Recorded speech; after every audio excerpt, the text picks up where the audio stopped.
안녕하세요. 찰리브라입니다.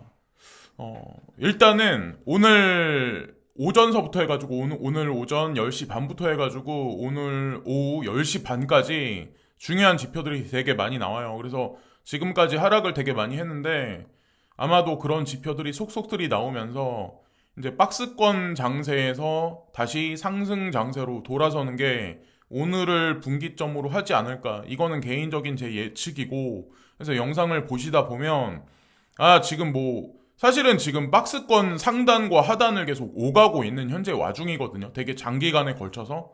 그런 관점으로 그냥 보시면 어떨까라는 생각을 해요. 거기다가 더 중요한 건 시세가 많이 하락을 하면 안 좋은 악재 뉴스를 막 던져요. 그래서 제가 보니까는 코인데스크, 코인텔레그래프를 보면 좀 굵직굵직한 좀 안 좋은 악재 뉴스들을 몇 개를 또 던졌더라고요. 거기다가 EU에서 주식 관련해서 어떤 그 관련한 감독청장이 여기 보면 POW 크립토 마이닝 산업에 관해서 밴 시켜야 된다.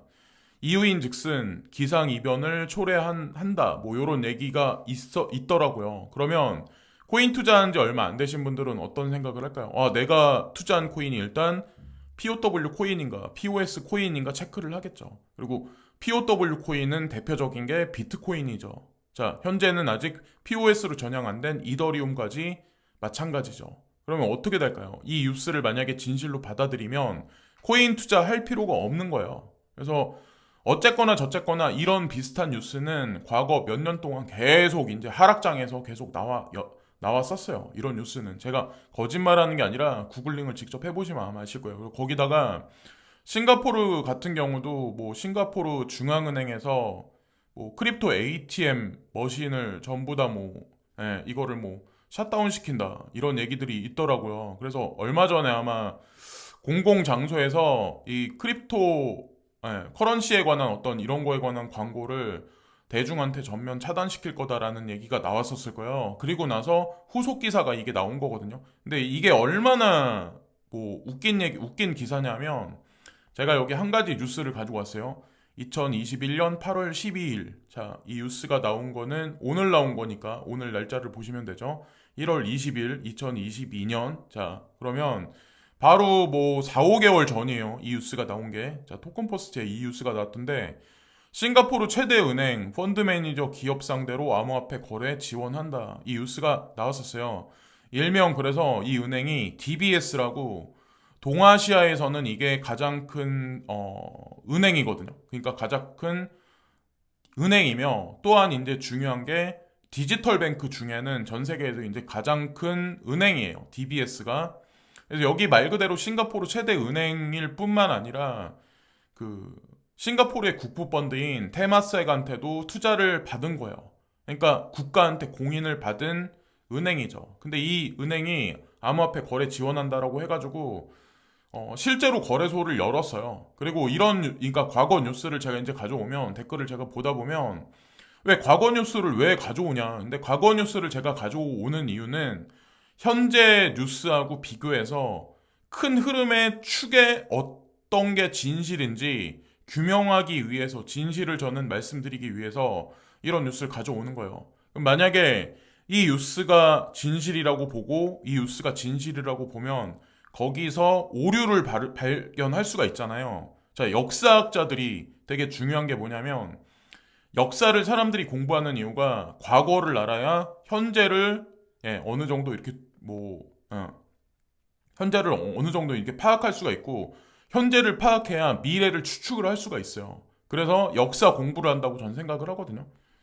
그래서 어쨌건 요것도 이제 요런 거를 이제 오해하지 마시고 저한테 이제 제가 기억에 남아서 이제 말씀드리는 거예요. 왜 과거 뉴스가 뭐가 중요하냐. 근데 중요한 게 싱가포르 최대 은행인 DBS 은행이 싱가포르 금융당국으로부터 암호화폐 서비스 제공 승인을 받았다. 근데 이 은행이 DBS가 중요한 거는 여기 테마섹이요. 테마섹은 DBS 주식의 29%를 소유하고 있습니다. 라는 얘기가 있죠. 테마섹은 싱가포르의 국부펀드예요. 국부펀드. 자, 그러면 어떻게 될까요? 무슨 얘기일까요? 어디다 기준을 맞춰야 될까요? 저 뉴스는 거짓 뉴스라는 거예요. 그래서 그걸 말씀드리려고 했던 거예요. 그래서 실제로 이 홈페이지가 있어요. DBS 디지털 익스체인지라고 해가지고 요 홈페이지가 있는데 여기 보면은 뭐 커스터디 서비스부터 해가지고 다양한 서비스를 하려고 지금 하고 있어요. 현재 이제. 그래서 여기 보면은 비트코인, 이더리움, XRP, 예, 현재 취급하고 있는 코인들. 그래서 XRP, 비트코인 캐시까지. 그래서 뭐 달러, 싱가포르 달러, 홍콩 달러, 그리고 엔화, 예, 요런 것들로, 요런 커런시들로 거래를 지금 하고 있죠. 지금 현재 이제 상황을 저는 이제 다 이제 시총 상위에 있는 코인들이죠. 이 외에 또 다른 아마 알트코인들을 향후에 아마, 예, 더 추가를 할 것 같고, 그리고 지금 현재 이제 상황이 막 이렇게 급박하게 돌아가는 이유가 제가 이제 뉴스를 보니까 미국 국채 금리발 쇼크, 금융시장 요동치고 있다. 사실 이래서 주식시장도 지금 많이 하락을 한 것 같고 코인 시장도 많이 하락을 한 것 같은데, 여기 보시면은 일부 전문가들은 미 연준이 오는 25일에서 26일, 그러니까 다음 주에 FOMC 회의가 열리잖아요. 연방공개시장위원회 FOMC에서 첫 금리 인상을 나설 수 있다라는 얘기가 전 미디어에 지금 돌고 있더라고요. 그러니까 3월에 금리 인상한다는 얘기가 아니라 바로 다음 주부터 금리 인상할 거야 라고 시장의 공포감을 엄청나게 지금 조성하고 있는 거죠. 이르면 1월에도 인상을 할 수가 있다라고 지금 현재의 상황이. 근데 만약에 FOMC에서 이런 기조가 아니라 다른 기조가 나오면 어떻게 될까요? 사람들은 통수를 맞는 거예요. 어. 그래서 어쨌건 이것도 믿든지 안 믿든지 이제 개인이 판단하시고, 저는 제가 여태까지 뉴스를 보고 막 이렇게 저렇게 보면은 항상 이제 통수를 많이 치더라고요. 공개적으로. 그리고 BIS 사무총장이 탈중앙화 금융통화, 금융민주화, 환상 쫓는 거. 그래서 이거는 코인 시장을 보시면서 뭐 금융의 민주화다, 뭐 블록체인 산업은 대중을 위해서 탄생했다, 비트코인은 대중을 위한 것이다라고 보시는 분들이 있는데, 채굴 산업은 누가 장악했나요? 지금 현재 비트코인을 가장 많이 가지고 있는 건 과연 누구일까요? 대중일까요? 아니면 유대계 자본일까요? 금융 엘리트들일까요? 자, 이게 핵심이에요.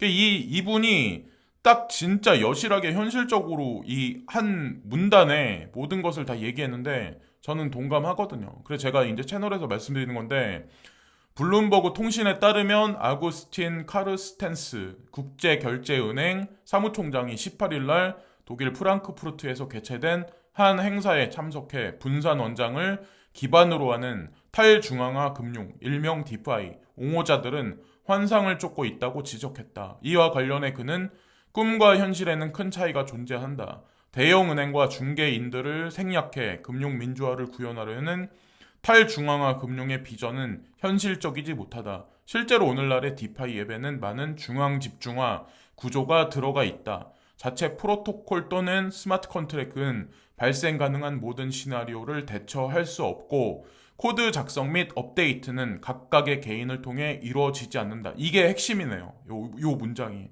또 일부 디파이 블록체인의 특정 기능은 대규모 보유자에게 결정권이 넘어가 버리는 경우도 존재한다. 이더리움도 마찬가지예요. 채굴도 마찬가지로 누군가가 이제 큰 어떤 그 채굴 업체가 장악을 했지만 포스로 전향해서 누군가가 이더리움을 많이 가지고 있으면 거기에 투표권이 많이 행해지게 되겠죠. 다오를 축으로 해서 아마도 그렇게 구현되지 않을까. 4차 산업혁명에서도 부익부 빈익빈이 그렇게 아마 계속해서 고정돼서 가속화되지 않을까라는 생각을 합니다. 그래서 특정 코인을 누가 많이 가지고 있냐에 따라서 그게 아마 가속화될 거예요. 계속해서 이게 변화하는 게 아니라, 자, 계층 구조가. 그리고 오미세고를 제가 예를 들어서 한 가지 말씀드리려고 하는데, 예전에 이제 불장이 2017년 말에 왔다가 이게 2020년, 그러니까 얼마 안 됐죠. 2021년도 아니고 2020년 총각 1분기에서 2분기 넘어가는 시점에 이게 600원까지 떨어진 적이 있었어요. 600원. 예, 하나로 따졌을 때 600원까지 떨어졌다가 이게 몇 개월 지나서 이게 13,000원까지 올라간 적이 있었어요. 예, 이게 단 몇 개월 만에 벌어진 일이었어요. 그리고 나서 또 찔끔 떨어졌다가 폭등하고 또 폭락시켰다가 폭등시키고, 이게 코인판이에요. 이게 코인판. 예. 그래서 이거를 알아두셔라. 이게 내가 생각하는 것 같이 이게 코인 시장이 절대 움직이지 않는다는 거. 그리고 이때 만약에 600원까지 떨어졌고 이때 제가 기억하기에 코스모스라는 코인도 지금 아톰 코스모스라는 코인도 제 기억에는 이것도 되게 많이 떨어진 걸로 알고 있는데 그때 OMG 600원까지 떨어졌었을 때 이것도 천 몇백 원인가? 예. 그것도 안 됐던 걸로 알고 있는데 예, 어쨌건 그 글에 썼다는 거 지금 한 4만 몇천 원 정도 하죠. 그리고 그레이스케일 자산운용사 ETF 추진 중 퓨처 오브 파이낸스 인덱스 출시를 위해 블룸버그를 활용한다. 블룸버그라고 하면 그래도 세계에서 어느 정도 네임드가 있는 그런 미디어거든요. 근데 거기에다가 인덱스 지수를 출시를 한다. 과연 그레이스케일 자산운용사가 노리는 게 과연 뭘까요? 얼마 전에 코인데스크에 가상자산에 관해서 인덱스를 출시한다고 해서 한번 소개를 한번 한 적이 있었을 거예요. 인덱스를 대중한테 공개적으로 계속해서 이제 이거를 계속 기록을 하는 이유는 간접 투자 상품을 추진하기 위해서 그런 거거든요. 대표적인 게 일단은 ETF. 예, 그래서 ETF 외에 간접 투자 상품을 아마 분명히 만들 텐데 여기 딱 그 얘기가 나와요. 그레이스케일은 BGFOF 주력 상품인 비트코인 트러스트를 비트코인 ETF로 전환하는 계획을 포함하는 대규모 ETF 전략의 일부입니다. 비트코인 ETF로 전환하는 계획을 포함하는 대규모 전략의 일부입니다. 비트코인 ETF뿐만 아니라 다른 것들도 마찬가지로 ETF로 가기 위한 대규모 ETF 전략입니다. 이렇게 해석하시면 돼요. 제가 예전에 그레이스케일 자산운용사에 있는 모든 자산은 특히나 이제 OTC하고 관련해 있는 모든 자산들은 결국에 ETF가 승인이 나서 많은 기관 투자가들 자금이 몰려올 거다라고 말씀을 드린 적 있죠. 그 작업을 지금 하고 있다라고 보시면 돼요. 네. 그래서 그런 관점으로 보시면 어떨까라는 생각하고 빗썸에서 공지사항이 하나 나왔는데 가상자산 출금주소 사전 등록 정책 안내 요게 나왔더라고요. 근데 이것만 그냥 이렇게 딱 보면은 출금주소 등록 안 한다는 그런 불법으로 처리하는 거야. 출금을 못 하는 거야. 라고 볼 수 있는데 여기 보면 1월 27일 정책 시행일이 1월 27일 날이고 출금주소 사전 등록 1월 19일부터 정책 시행일 이후에도 출금주소 등록 가능이라고 여기 나와 있죠. 네. 1월 27일 이후에도 출금주소 등록 가능이다라는 얘기가 있죠. 그러니까 요때 끝내는 게 아니라 계속 출금주소를 등록할 수가 있어요. 주소를 등록한다는 얘기는 여기서 다 지켜보겠다는 얘기예요. 빗썸에. 그래서 이거를 제가 보니까 넌지시 제가 추측하기에는 FATF 권고 안에서 트래블룰이라고 하는 게 있거든요. 전 세계 모든 가상 자산 거래소 및 뭐 하드웨어 월렛이든 뭐든 다 그게 다 연결시키는 그 구조를 만들기 위한 사전의 하나의 일환이지 않을까. 요 지금 작업하는 게. 그래서 이게 사실 나쁜 건 아니거든요. 그냥 어떤 사람들이 보기에는 규제하는구나. 이제 뭐 자유를 억압하는구나. 규제해서 안 좋겠구나 생각하는데 이거를 해야 조세 작업을 할 수가 있어요.